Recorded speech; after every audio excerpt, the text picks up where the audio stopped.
Okay, good morning. Nancy Drew, Mystery Stories, Book 1, The Secret of the Old Clock, Chapter 3. What are your plans for this morning, Nancy? Her father asked at the breakfast table. I thought I'd do a little shopping, she replied. Her eyes twinkled. There's a dance coming up at the country club, and I'd like to get a new dress. Then will you phone me about lunch? Or better still, how about eating with me, whether Mr. Rolstead comes or not? I'll be there, Nancy declared gaily. All right, drop in at my office about 12:30. If Mr. Rolstead does accept my invitation, we'll try to find out something about Josiah Crowley's wills. Mr. Drew pushed back his chair. I must hurry now, or I'll be late getting downtown. After her father had left, Nancy finished her breakfast, then went to the kitchen to help Hannah Grun, who had already left the table. Any errands for me, Nancy asked. Yes, dear, here's a list, the housekeeper replied, and good luck with your detective work. Hannah Grun gazed at the girl affectionately, and several thoughts raced through her mind. In school, Nancy had been very popular and had made many friends. But through no fault of her own, she had made two enemies, Ada and Isabel Topham. This worried Hannah. The sisters, intensely jealous of Nancy, had tried to discredit her in positions she had held in school, but loyal friends had always sprung to Nancy's defense. As a result, Ada and Isabel had become more unpleasant than ever to Nancy. Thank you for your encouragement, she said to Hannah a little later, giving her a hug. Whatever you do, Nancy, beware of those Topham sisters. They'd be only too happy to make things difficult for you. I promised to be on my guard. Before leaving the house, Nancy phoned the Turners. She was glad to hear that Judy had suffered no ill effects from her fall, but she was disappointed that the police had found no clue to the thieves who had stolen the silverware. Please let me know if you learn anything, Nancy said, and Edna promised to do so. Becomingly dressed in a tan cotton suit, Nancy set off in her convertible for the shopping district. She drove down the boulevard and upon reaching the more congested streets, made her way skillfully through heavy traffic, then pulled into a parking lot.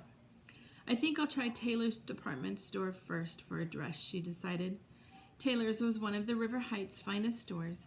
Nancy purchased several items for Hannah on the main floor and then went directly to the Mrs. Waring apparel section on the second floor. Usually Nancy had no trouble finding a sales clerk, but this particular morning seemed to be an especially busy one in the department, and an extra rush of customers had temporarily overwhelmed the sales force. Nancy sat down in a convenient chair to wait her turn. Her thoughts wandered to the Turner sisters and little Judy. Would she be able to help them? She was suddenly brought out of her reverie by loud-voiced complaints. We've been standing here nearly 10 minutes, a shrill voice declared. Send a saleswoman to us immediately.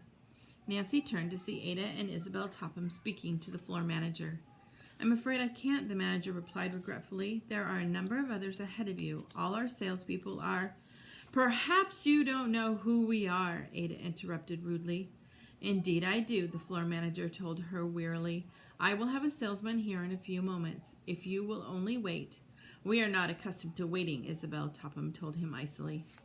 Such service, Ada chimed in. Do you realize that my father owns considerable stock in Taylor's? If we report your conduct to him, he could have you discharged. I'm sorry, the harassed man apologized, but it is a rule of the store. You must await your turn. Ada tossed her head, and her eyes flashed angrily. This did nothing to improve her looks. In spite of the expensive clothes she wore, Ada was not attractive. She was very thin and sallow, with an expression of petulance. Now that her face was distorted with anger, she was almost ugly. Isabel, the pride of the Topham family, was rather pretty, but her face lacked character. She had acquired an artificially elegant manner of speaking, which, although irritating, was sometimes amusing. It was her mother's ambition that Isabel marry into a socially prominent family. I pity any future husband of hers, Nancy thought with a chuckle. Suddenly Ada and Isabel saw Nancy, who nodded a greeting. Isabel coldly returned the nod, but Ada gave no indication that she'd even noticed Nancy. At that moment, a saleswoman hurried towards the Topham sisters. At once, they began to shower abuse upon the young woman for her failure to wait on them sooner. "What is it you wish to look at, Miss Topham?" the clerk said, flushing. "Evening dresses." The saleswoman brought out several dresses. Nancy watched curiously as the Tophams, in an unpleasant frame of mind, tossed aside beautiful models with scarcely a second look. They found fault with every gown. "This is a very chic gown," the saleswoman told them hopefully, as she displayed a particularly attractive dress of lace and chiffon. "It arrived only this morning." Ada picked it up, gave the dress one careless glance, then tossed it into a chair as the distracted clerk went off to bring other frocks. The fluffy gown slipped to the floor in a crumpled mass. To Nancy's horror, Ada stepped on it, and as she turned to examine another dress. In disgust, Nancy went to pick it up. "Leave it alone," Ada cried out, her eyes blazing. "Nobody asked for your help." "Are you buying this?" Nancy asked evenly. "It's none of your business." As Nancy continued to hold the dress, Ada, in a rage, snatched it from her hands, causing a long tear in the chiffon skirt. "Oh," Isabel cried out, "now you've done it. We better get out of here, Ada." "And why?" her haughty sister shrilled. "It was Nancy Drew's fault. She's always making trouble." "It was not my fault," Nancy said. "Come on, Ada," Isabel urged, "before that clerk gets back." Reluctantly, Ada followed Isabel out of the department.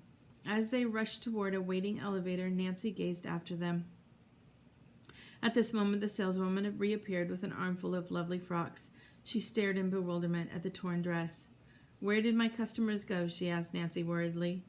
Nancy pointed towards the elevator but made no comment. Instead, she said, "I'm looking for an evening dress myself. This torn one is very pretty. Do you think it could be mended?" "Oh, I don't know," the woebegone clerk wailed. "I'll probably be held responsible, and I can't afford to pay for the dress." "I'm sure tailors wouldn't ask you to do that," Nancy said kindly. "If there's any trouble, I'll speak to the manager myself. What usually happens is that such a dress is greatly reduced." "Thank you," the clerk replied. "I'll call Miss Reed, the fitter, and see what can be done." "First, let me try on the dress," Nancy said, smiling. They found a vacant fitting room, and Nancy took off her suit and blouse. Then she slipped the lovely pale blue dance creation over her head, and the saleswoman zipped it up. "It's darling on you," she said enthusiastically. Nancy grinned. "I kind of like myself in it," she said. "Please call the fitter now." Presently, Miss Reed, a gray-haired woman, appeared. Within seconds, she had made a change in an overlap of the chiffon skirt. The tear was no longer visible, and the style of the dress was actually improved. "I told our manager what happened," said the saleswoman. "If you want the dress, he will reduce the price 50%. "How wonderful!" Nancy exclaimed. Laughing, she said, "That price will fit my budget nicely. I'll take the dress." "Please send it." She gave her name and address. To herself, she added, "Ada Topham did me a favor, but if she ever finds out what happened, she'll certainly be burned up." Nancy suppressed a giggle. "It's been a real pleasure waiting on you, Miss Drew," the saleswoman said after Miss Reed left and Nancy was putting on her suit. "But how I dread to see those Topham sisters come in here. They are so unreasonable, and they'll be even worse when they get Josiah Crowley's money." The woman lowered her voice. "The estate hasn't been settled, but the girls are counting on the fortune already. Last week I heard Ada say to her sister, 'Oh, I guess there's no question about our getting old Crowley's fortune, but I wish Father would stop worrying about that somebody is going to show up with a later will which may do us out of it.'" Nancy was too discreet to engage in gossip with the saleswoman, but she was interested and excited about the information. The fact that Mr. Topham was disturbed indicated to her that he too suspected Josiah Crowley had made a second will. The conversation reminded Nancy of her date. She glanced at her wristwatch and saw that it was after 12 o'clock. "I must hurry, or I'll be late for an appointment with my dad," she told the saleswoman. Nancy drove directly to her father's office. Although she was a few minutes ahead of their appointed time, she found that he was ready to leave. "What luck, Dad?" Nancy asked eagerly. "Did Mr. Rolstead accept your luncheon invitation?" "Yes, we are to meet him at the Royal Hotel in 10 minutes. Do you still think I should quiz him about the Crowley will?" "Oh, I am more interested than ever in the case." She told her father about the saleswoman's gossipy remarks. Said Mr. Drew. "It's not what you'd call evidence, but the old saying usually holds good. Where there's smoke, there's fire. Come, let's go. The Royal Hotel was located less than a block away, and Nancy and her father quickly walked the distance. Mr. Rolstead was waiting in the lobby. Carson Drew introduced his daughter. Then the three made their way to the dining room where a table had been reserved for them. At first, the conversation centered about a variety of subjects. As the luncheon progressed, the two lawyers talked enthusiastically of their college days together and finally of their profession. Nancy began to fear that the subject of the Crowley estate might never be brought up. Then, after the dessert, Mr. Drew skillfully turned the conversation into a new channel and mentioned some strange cases which he had handled. By the way, he said, I haven't heard the details of the Crowley case. How are the Tophams making out? I understand other relatives are trying to break the will.